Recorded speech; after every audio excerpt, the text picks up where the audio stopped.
Hey man, we're live. We is live. Huh. Hey man, we're live. See, I gotta do the echo thing. So hold on, you're telling me I go for a couple of days. You're telling me I go for a couple of days and you guys just pump the whole market like that?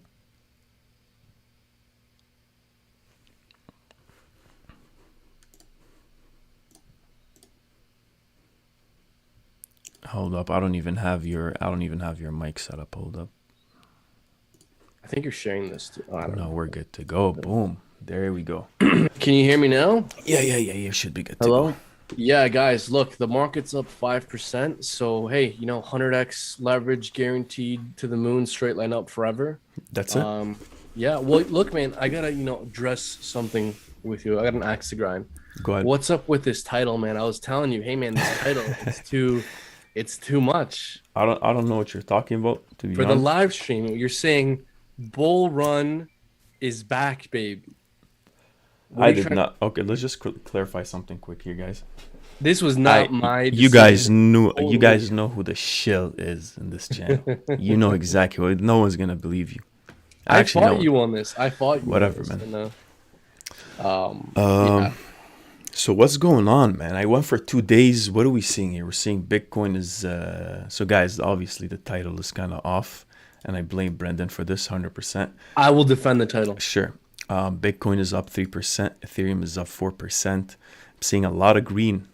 I'm seeing a lot of green here, but we're First still in off, that wedge, man. So we gotta be careful. yeah, I would say first off, welcome back, man, to the channel.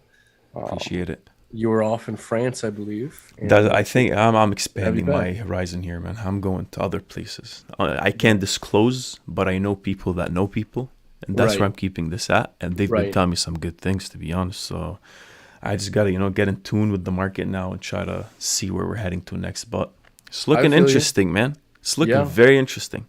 Yo, do you want to like move maybe like a quarter foot away from the mic No, and then see how you sound there? Speak now.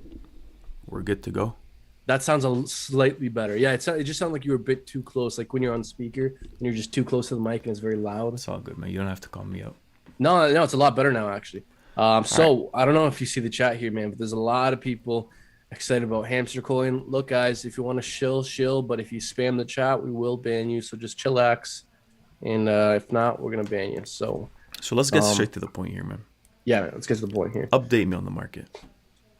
Well, man, there's a lot of interesting goings on in the market. The title is, clickbaity, and it is, purposely we're trying to be kind of funny here. But I mean, there's some reasons to be cautiously optimistic. Man, we're seeing signs of bullish divergence when we're extremely oversold, and that's extremely exciting because, man, I have maybe like 3 or 4 reasons as to why I think Bitcoin is likely than not to pump up here. And you tell me what you think. Let me tell Go you my ahead. reasons here, and you tell me what you think. Go ahead.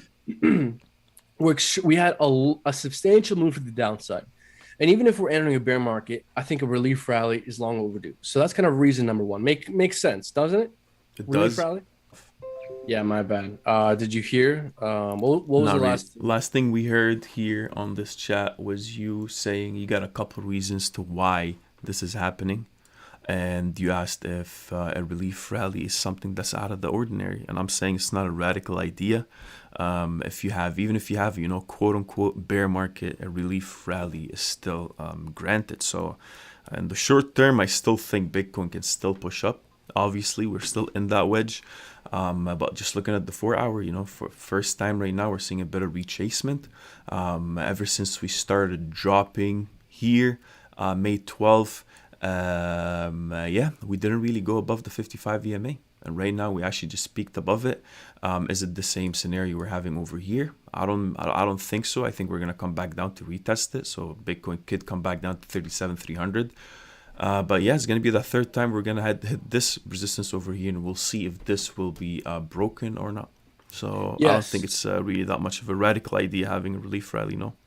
Yeah, look, and at the end of the day, if we want to be confident of direction, we need to wait to see what way we break out of this wedge pattern. But look, man, just being oversold uh, and expecting relief rally is just one reason why I lean more bullish and bearish. Second reason, dude, I know we've been saying this to each other, but let's tell the people Hmm. the daily MACD. The daily MACD, I think it was you that pointed this out to me, which was how significantly oversold and how far the momentum was to the downside, to the oversold side. And we just had a bullish crossover on the daily MACD. Super, super macro time frame, catching the macro trend, switching from bearish to bullish while extremely oversold. Right. Man, like I have a tweet here pulled up. I don't know if you can see my screen here, I can. but this was all the times we had a bullish crossover on the daily MACD. And look what led afterwards in price action. Every single time we had a bit of an uptrend. But this time's much more significant, I'm sure you'll agree, because of how extremely oversold we are. 100%. Even if you look at the 12 hour as well. So even if, guys, we look at the 12-hour here and we just zoom out, we never really had this kind of, low value in terms of MACD, in terms of that momentum. And right now, we're seeing that play out. We're seeing that on the 12-hour itself, we're starting to move upwards a bit. Still, obviously, not back to these normal levels, but it's telling you that once we lost this huge momentum to the bottom, we're just chilling in the bottom side for a bit. And even if you're looking all the way back to 2017, man, it's too much. It's too much. This is way too much of a loss of momentum. Obviously, RSI is still right now. It's been still doing those slower highs and lower lows as well. So we've been losing that strength. But in neutral, RSI for Bitcoin on the 12-hour chart means that is actually sitting at the 37,000. So it's pretty interesting, man. I don't really think I think support here is granted and is to be found.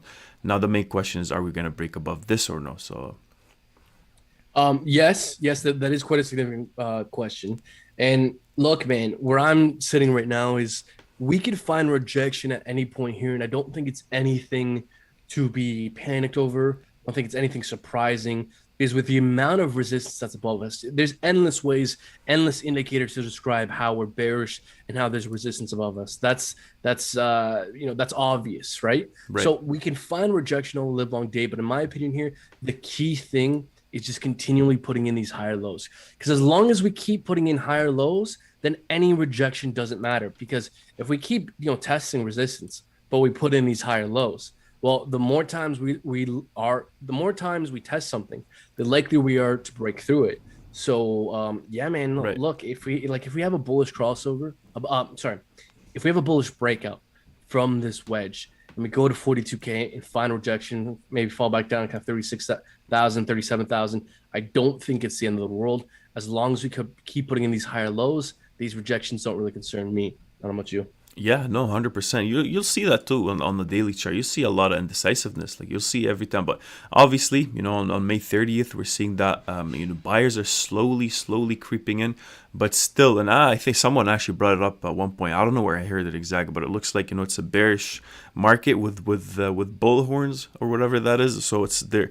People are still excited about this whole thing, and fundamentally, we know it's been it's just that the space has been improving. So.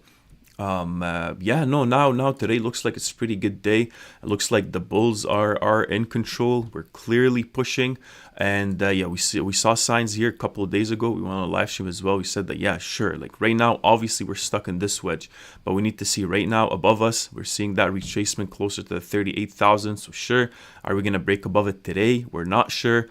4-hour chart, just very clear breakout. Now it's trying to retest. So you're seeing a bit of indecisiveness, and usually after a breakout, we want to see right now. Not all the buyers are gonna jump in. I think the biggest signal that, hey, look, we are actually reversing this trend is a break above this line over here. So I can even easily see Bitcoin actually even hitting here and still maybe continuing to go down to these lower levels and actually get maybe somewhere first week of June, where we actually are supposed to see a breakout to the upside or to the downside. But man, we're way too extended to the bottom. And you'll see here, as soon as Bitcoin has a bit of a bullish day, everything is up. So the whole market right now is up.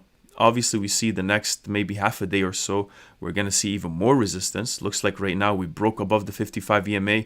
I don't mind Bitcoin continuing to go back down to here, to this level, somewhere close to 37,400 or maybe just 37. region. Yeah, I think this is pretty significant right now. I think this 55 EMA pretty significant, because are we going to have the same thing we had over here on May 26th? Are we going to just peak, Right. get rejected, and then come back? I'm not sure, but obviously this candle right here, this previous 4-hour candle closed 2 hours ago, is pretty nice and significant. And the biggest thing that, guys, we need to keep in mind here is the fact that the closing price is different for this one. The closing price for this candle over here right now is the best closing price ever since this downtrend. And the reason why is because there isn't really that much of a big wick to the upside. The closing price is close to the high of that candle. So it's just showing you that there is strength. There is strength, and we broke out of this previous high as well. So let's see, man. Let's see. This day's still, how long is still left for the day here? 6 hours. Yeah, so let's see how that breaks out. I think the end of the day will be very decisive for Bitcoin. But so far so good. We're looking pretty strong for the day. Yeah, man. And again, we're seeing bullish divergence on these macro time frames, man. Like the trend is shifting from bearish to bullish. So given that we're in this wedge, in this apex, and that we could theoretically break either way, it's kind of a 50-50 chance, or since we entered this wedge from the up direction going downward, it's actually more likely that we will break down. But given that we are seeing these macro indicators, the MACD, the RSI, starting to flip from bearish to bullish, I lean more bullish. And if you pair that with the fact that we're also extremely overextended to the downside, I think a relief rally is very much in the playbook of something realistic here. And look, even if we do break out and find rejection, that's fine. We could fall back down, retest the breakout point. As long as we keep putting in these higher lows, that's what we want to see. I just really want to get across the point that we could find rejection at any point here. And I don't think, the moment we find some rejection, the bear market's coming. No, we should expect rejection. As long as we put in higher lows, we're good. And I'm personally leaning more towards it being likelier than not that we break out bullishly from this triangle. But ultimately, for us to be really confident here, right now we're just speculating, pure speculation. We need to wait to see what way we break out fully to be more confident of direction here. And look, man, a lot of people are talking about a dead cat bounce, right? Now, do you get a dead cat bounce? I think you get a dead cat bounce in the initial phases of that drop, right? Yeah. No, just because I see some chats and I see a lot of comments even on other videos and even other just channels in general talking about a dead cat bounce. But man, this is a dead cat bounce. This is just a straight, as soon as you drop, everyone's still in disbelief. You'll see, boom, just straight shots to the upside. 1, 2, 3 nice, bullish days between that period after that drop before. But now we're seeing a lot of struggle and a lot of accumulation as well that we know of. So I don't know about a dead cat bounce when you're the dead cat bounce you're gonna have. Yeah, sure, we drop here, we drop 21%. All right, yeah, I get it. But once we're down from all-time highs all the way down to 53%, man. The cat's dead. The cat was shot a while ago, man. I don't know. So I think we already had our dead cat bounce. That was literally right here. This little movement, this little hump was our dead cat bounce. So we already had it. So we're extremely overextended. Even if we're entering a bear market, we never just go down in a straight line forever. Like if we look back at 2017, we didn't just go down in a straight line forever. No, we went down, had a relief rally, down relief rally, down relief rally. All the time we went down and had relief rallies. So we've gone down and we've yet to have a significant relief rally. And we're seeing macro time frame indicators flip from bearish to bullish in the extremely oversold region. So, I think there's enough reasons here to believe that it's likelier than not that we break to the upside. But ultimately, the market doesn't care about our intuitions, what we think is probable. To be more confident, we need to wait to actually see fully what way we actually break out. Yeah, no, I agree, man. I agree. Yeah. Let's see how the day ends here. 100%. See how that plays out. Obviously, everyone is excited. Everyone is paying attention. The market's been moving sideways for a bit. So What do you think here, man? What do you think? Well, what are you more leaning towards, though? Because it's still, Again, you know, we see that all across. Even when we trade, you're having those, you know, major retracements, and then you get stuck in a wedge that you actually continue, even specifically when it's a just a sideways wedge like that. But just looking at the daily as well, obviously it is still more of a bearish pattern. But also, one can argue, because you know we've been looking at a lot of charts, I guess, with a lot of just looking at what the market actually thinks in general. And I think there was, in terms of just closing prices for the day, and if we're excluding those long wicks to the bottom, it's showing you that the market was a bit more panicky, obviously. So there is some sort of rationality behind it that you got to factor into this chart. But I see a very clear bottom at the 34,600 where we didn't close below it whatsoever. And if we're looking from before, it was exactly the breakout point that we had previous year on January, at the end of January, where everyone was looking at this downtrend that we had. We got stuck in this descending triangle as well.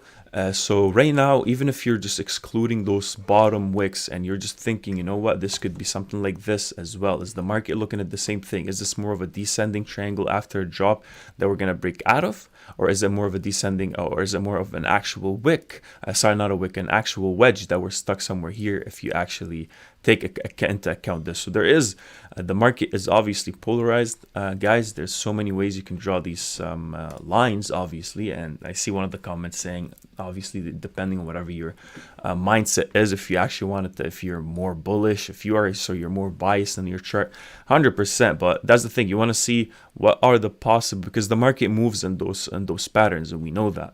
Obviously, fundamentals drive the price action up or down, depending, whatever the case might be, depending on the team, the developments that happen. But there's a lot of trading here, guys, that happens, and we have those. We clearly see higher lows and lower highs that we can connect and have those patterns actually properly situated. So right now, the biggest thing we got to keep in mind: which pattern is the market looking at? What is it the more reactive to, the most reactive to? And I think there's a couple of things here that we can definitely keep in mind, with either it being like a symmetrical wedge or a descending triangle. But we also see a lot of wicks to the bottom, and you'll see here, even when we had this, even when we have more support here than we had over here, on that first drop we had when we tried to find that support, a lot higher wicks. So you see some accumulation happen. Obviously, bullish trend got annihilated, but you can't really neglect the fact that there's a lot of volume, a lot of accumulation over on this side. So that's the thing. If we start breaking down below and going back to this closer, you know, if this line here doesn't hold, then that's definitely something we got to keep in mind. So as well, you know, this is obviously, everyone wants Bitcoin to break out so the whole market starts to move up again. But there's definitely some sort of bias, but it's pretty clear that the market's polarized at this moment. Well, I would want to push back a bit here, because I see that comment too. Buddy's saying your mindset is bullish, so we're seeing. Come and say it to my face, man. Come and say it to my face. No, so here's the thing, guys. It's not because we lean bullish, or that we want things to be bullish, that we're saying we believe things are going to go up. No. I'm seeing more reasons to think that we're going to go up than we're going to go down. Right. We just started to describe a few of those reasons. We've barely started to describe those reasons. There's many more reasons, including off-chart analytics, that we're going to delve into as to why I'm leaning more bullish than bearish. But also, another reason why I do think this has to be, it probably is the bottom for the retracement, is this kind of has to be the bottom. Because if this isn't the bottom, the bull run is definitively over. So if the bull run has any chance of continuing, 30K needs to be the bottom. If we break below 30K again, I would say the bull market's likelier than not over, for kind of this single simple reason, which is I believe we're forming a very macro head and shoulders. So it's the shoulder, it's the head, this is the shoulder over here. So if we break down below 30K and make a new lower low below 30K, that would be a breakdown from our neckline here on the head and shoulder. And the target price for that is like negative 5,000. There's literally no, like, only downside potential if we make a new lower low. So for me, a new lower low below 30K is enough bearish confirmation that I would think that it's likelier than not that we're entering a bear market. And so if the bull market has any chance of continuing, this needs to be the bottom. Because Yeah. if we make a new lower low, in my opinion, bull market's over. Yeah. Yeah. What are you saying? Yeah. Say to my face, yo, Zoom meeting fight. I'm down, man. I'm down. If you're talking, trash in the chats, I'm coming for you. But listen, man. 100%. Even one interesting thing that I read today, I guess, but Google is apparently updating their like ad policy for crypto exchanges and wallets and all that. So so now they can actually target U.S. citizens or the U.S. market. I didn't really fully delve into it, so guys, if you know anything about that, let us know what that was all about. But if it's actually what I think of, then I expect a lot more user base to start migrating in as well. Making it just easier for the average Joe to actually enter the market, and that could even help more, man. That could help more in and the live